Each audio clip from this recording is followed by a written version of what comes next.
Karen. Hi, Deb. Let's see here. So I know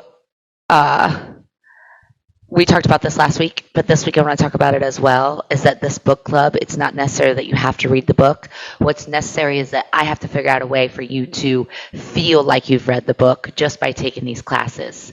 So today's class, today where we're at in the book club or on the book, is the second agreement, which is don't take anything personally, right? And I did a lot of thinking about where I wanted to go with this. And because, be impeccable with your word, don't take anything personally. Easier said than done. It's never that I don't think that even the most stoic of persons can't withstand a moment of, oh, that hurt, right? I'm taking it personally. But what my job is as a movement coach is to help you figure out your way out of that feeling, right? We are going to take things personally. We are going to get hurt by others. We are going to get let down in life.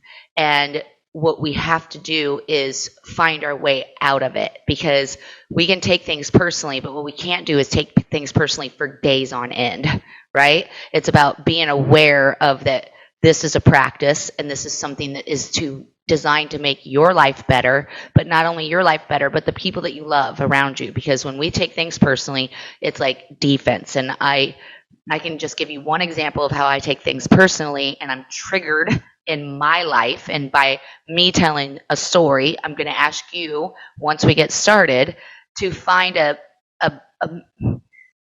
scenario in your life that triggers you and you take personally. Because we take things personally for a few reasons. One is ego, right? Ego isn't always bad. We need ego, but we have to keep our ego in check. Two, we take things personally because we believe those things. Whatever anybody's saying to us that we're upset about, we believe them about ourselves, right? And three, because we haven't built up the emotional resiliency to not take things personally. And I think resiliency is something that we do need to practice. And I believe we practice physical resiliency, right? We practice it in movement first to live it in life. So the more we get our bodies to be resilient, then our minds, our emotional body is resilient as well. And when our emotional minds are resilient, we don't take things as personally. We can get ourselves out of it quickly. So my story is my trigger, one of many, okay? And I just want everyone to just focus on one, because we're going to practice on that one this week, is social media. If somebody says anything against me on social media, I am quick to fight back. And what does it do to me? What does it do for me to fight back? It does nothing. You know what it does for me? It makes me feel guilty. It makes me feel sad. It makes me feel like, oh, I shouldn't have said anything. This person, sometimes I'll fight back with somebody and then we talk a little bit longer and come to find out, you just realize that when people are in physical pain, they lash out, they say mean things. And so I have to remember that kind of stuff. So when social media triggers me, I can't take it personally, because I do. I take it personally and I lash out. And that is what I'm going to be putting into practice on this agreement. So when we get started today, the second agreement is don't take anything personally. It's not about you, right? It's just not about you. And we have to learn to let go. We have to learn to not just let go, but just let it be. Just let it be and just let it float away. And that's our practice. So we are going to do that on the mat, laying on our backs like I showed you. But I'm going to tell you why. Because we're going to work a little bit on this area on the ground.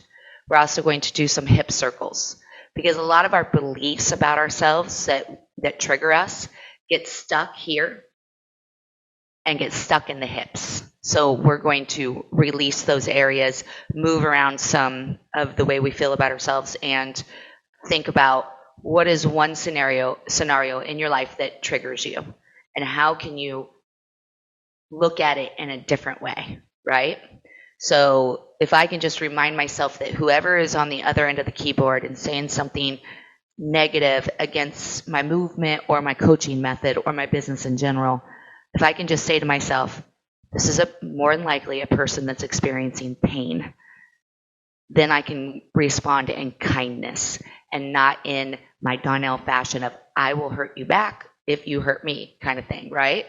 Not a proud thing, but that's just that's the things that I have to work on. Something I have to work on. So if I can remind myself of that whatever's going on in another person's life and however they're coming at me, no matter what it is, I can't take it personally because it's not about me. If we can remind ourselves that it's not about ourselves, then we can just let things be. And when we let things be, they just float away. And it doesn't become a battle, and it doesn't become anything that we have to deal with for longer than a moment. So let's go ahead and lay down.